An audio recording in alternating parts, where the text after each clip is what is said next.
And now to Florida and the bombshell dropped by Governor Charlie Crist. On Thursday, the lifelong Republican announced he's leaving the GOP to run independently for the U.S. Senate.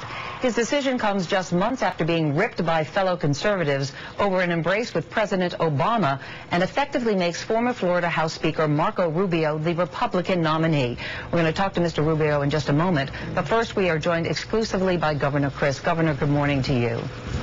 Good morning, Meredith. It's great to be with you. Great to be with you as well. Look, I'm going to ask you a question. Explain this to me. A few weeks ago, you put out a statement headlined, "I am running as a Republican, period." Very definitive statement. So why the sudden change of heart literally days later? Because it's time to listen to the people, and that's exactly what I've done.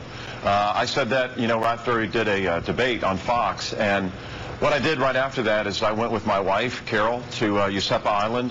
It was Easter weekend, and I just listened to people over the past month. And consistently they have said to me, be your own person, be your own man. We need a voice. And we need somebody to speak for us and, rise above partisan politics, just go to the people. Abraham Lincoln said it best. We need to have a government that is of the people, by the people, and for the people. Governor, are you and that's what I'm doing. Are you listening to the people, or are you looking at the polls? You have gone from 30 points ahead of your Republican opponent, Marco Rubio, to 20 points behind him, and that has led critics to say that this is all about political expediency, that you can't win a Republican primary, so you are bolting from the party. Let me tell you what former Florida Governor Jeb Bush tweeted last night. His words: "This decision is not about policy or principles, it is about what he," meaning you, "believes is in his political self-interest." What do you say to that? Well, that's exactly what's wrong with the political system. All this arguing and bickering, people can't rise above that anymore, and it frustrates the people more than anybody. So you're not and that's leaving, what I'm trying to do. You're not leaving the party at all because you feel you could not possibly win a primary at this point?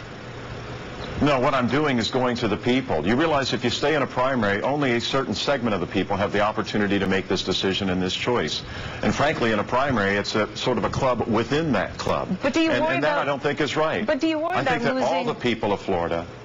But do you worry about losing credibility with the voters who might feel that you've deserted them? Already we are hearing about Republican donors who are asking for their money back. Well, not one has asked me for any money back. And I can tell you that this is going right to the people. This is making sure that all the people have the opportunity in my state to make this decision about who their next U.S. Senator is. Nobody should be afraid of that. Nobody should be fearful of that. It's all in the people's hands. Yeah, Governor, one final question. Did you desert the party, or is this a case where the party has become so intolerant it no longer has room for a moderate voice? There's no desertion by anybody. This is an embracing of all the people. As I said before, this is supposed to be about the people. It is supposed to be their choice. I want to give them that opportunity, that choice, and let their voices be heard. That's why I'm going straight to November. Let all the people make this decision. It's too important. We have almost 20 million people live in this state. Each and every one of them should have the opportunity to choose their next United States Senator. I just want to give them that opportunity, and that's what it's about. All right, Governor Charlie Crist, thank you very much. It's my pleasure. Thank you.